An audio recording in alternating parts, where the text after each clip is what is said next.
Hello, it's Wednesday today. Welcome back to my channel. I can't believe how fast the week is going. So I didn't film on Tuesday or Monday. I was catching up with my editing and lots of other things at home pretty much.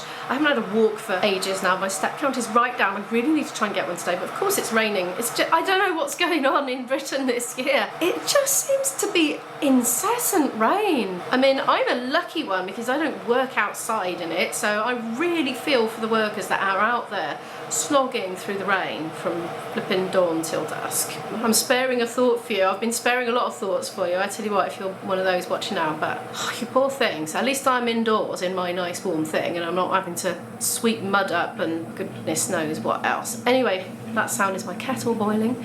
I am making my second coffee of the day. It's gonna click. There it is.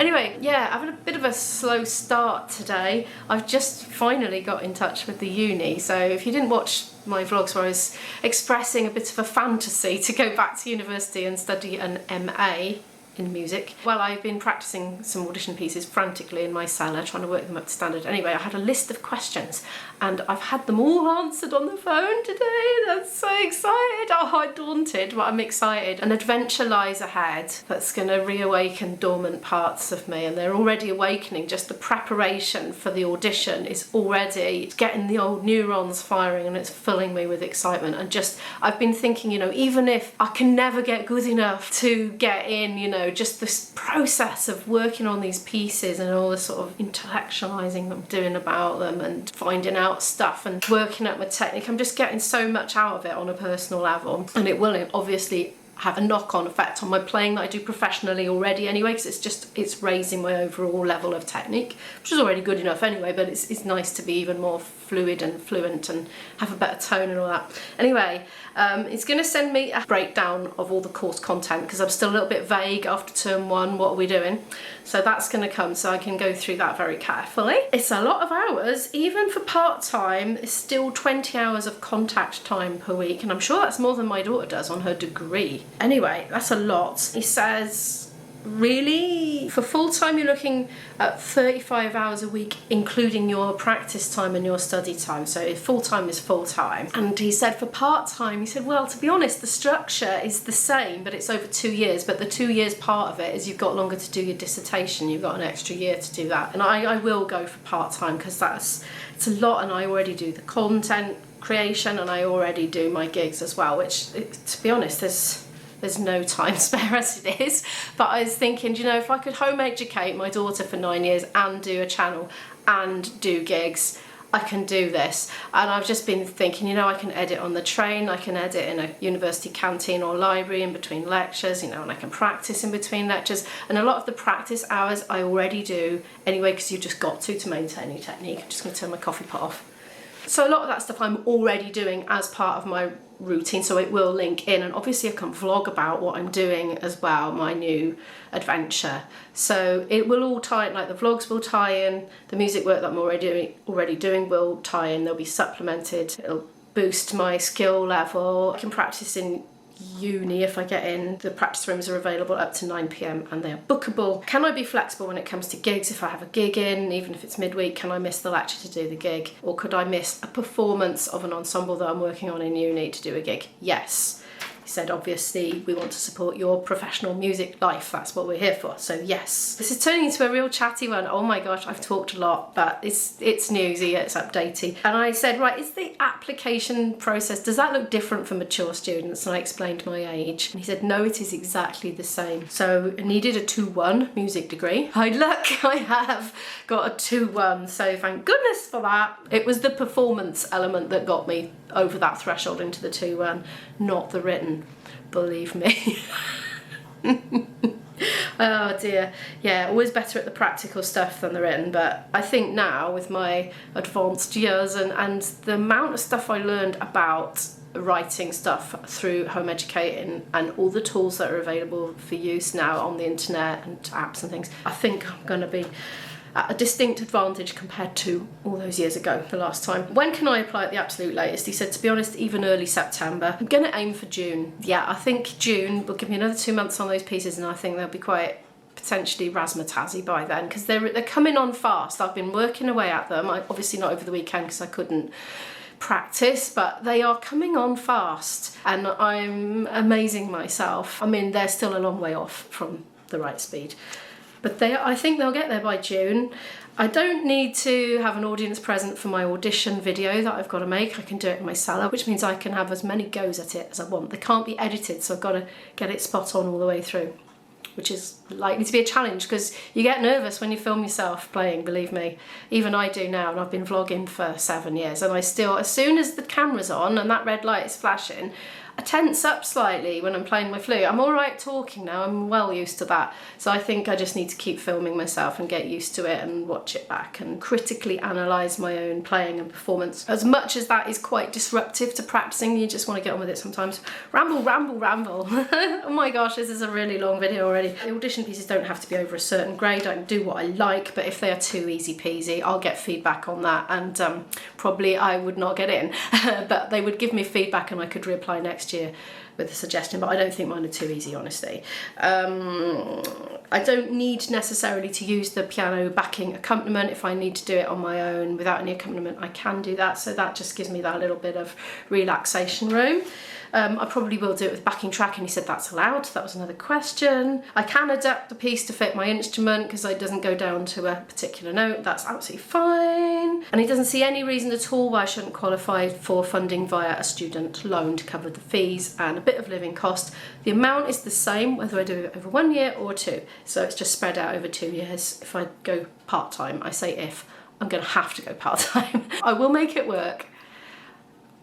I can do it. I can do this. I've got much quicker at editing and getting vlogs up, so a couple of years ago there would have been no way, but now with my upgraded gear and editing software and just faster editing from experience, I'm at a point now where I think I can take it on.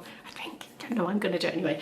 Anyway, right, I'm going to get this coffee on. I can't believe I've talked for over 9 minutes like before editing this, so apologies for the very long ramble. I'm very excited though, and I think it's a big newsy update because it could bring about a big change for me in my life, and I just feel so positive about it in every way. Right, I'm going to do coffee, and I got to get the vlog up for tonight because I haven't even done that yet. I've been so distracted with all this uni stuff and various other bits and bobs. I'm so excited. Back my coffee. This is the mug. Well, you might or might not have seen this at Christmas. My daughter made it for me. Was it this year? No, it wasn't. Look, 2022, Planet Immo 20. My daughter made it for me. The vlog never stops. Oh, she's right there. It's a continuous round-the-clock process. I tell you what, I dream about it at night when I'm sleeping.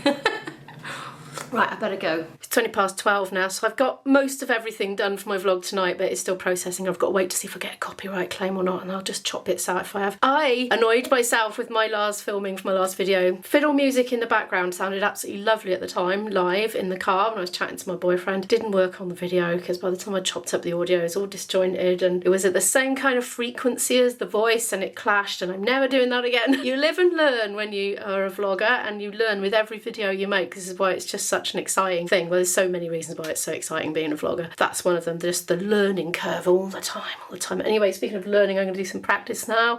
I'm going to do some technique. Basically, I'm doing about an hour of technique, and then I'm working on repertoire after that at the moment. I'm doing between 2 and 3 hours a day of practice at the moment, which I love. It's been hard to justify doing that much, you know, but now it isn't. Yay. And I'm even more excited knowing that I'm not in such a rush, so I can work at the same intensity but without pressure, if you know what I mean. So yeah, I'm gonna crack on with that now. Speak to you later. It's an hour and a half later now, and I've come up for air, and I'm going to cook myself some lunch. I'm giving you the guided tour of my veg tray that I've just taken out of the fridge. That's my ginger. I'm going to have some ginger in it. It's yummy. A bit of pak choy I have, a little bit, not much. Courgette, mushrooms, cabbage, potatoes, avocados. I bought them for my daughter because she specifically asked for them, and she didn't eat them, and they're still hard as a rock. Somebody or other, it might have been one of you, or I might have read it, said keep them in the fridge, keep them the freshest. Oh, it says there. There we are, it probably wasn't one of you. At home, store me in the fridge. Well, I have, and they're just like rocks. They're not ripening. I'm not sure this is the best advice, but anyway, so they're not going into Dave's dinner. Maybe they'll never ripen. I suspect what will happen is they'll be hard as rocks, and then one day when I'm not looking, they'll suddenly go ripe, and then 1 minute later they'll go off. That's what usually happens, I find. Right, I'm going to cook something, not sure what yet. I've just been straining and washing these kidney beans. These ones, you know. I rarely just eat them on their own and taste them for their own selves, but they are flipping lush, actually. I'm working my way through them, and I'm supposed to be cooking them, but I had a thought. I normally just chuck them in with sautéed veg, but I think I'm going to sauté these first in with some chilli and garlic and ginger and make them a bit, I don't know, maybe harder and crunchier than usual, and then add the veg. That's what I'm going to try today. That's already smelling amazing. I've added a bit of lemon juice and soy sauce as well. I will put some sesame oil in, but last thing. I'm going to chop up the veg now and add them in as well. I'm thinking about beans. I'm thinking about those kidney beans and other pulses, basically. Because you know my other half says he's giving up wheat, and he's not. He keeps having it anyway, so I'm running around like a blue-ass fly trying to provide him with wheat-free alternative to things. Chili, then he just keeps eating it anyway. You know, you're having to think outside the box a bit to provide sort of a carbohydrate-y alternative to bread or pasta or couscous or whatever wheat-based thing you might have. And I'm thinking, well, it's a bit of a pain to cook up GF pasta or the rice. But I'm thinking, well, hang on, what about kidney beans or chickpeas or butter beans? I mean, they do have carbohydrate in. They're also high in protein, fibre and iron. So I'm thinking, well, hang on a minute. You just open the tin, they're pre-cooked in the tin, they're nice cold, especially with a bit of olive oil, maybe a bit of salt or some coriander, something like that, a bit of lemon juice, soy sauce. You just like chuck it in your lunchbox and have that as your carby portion with something else. I don't know, that seems like, is there any reason why that couldn't be a good idea?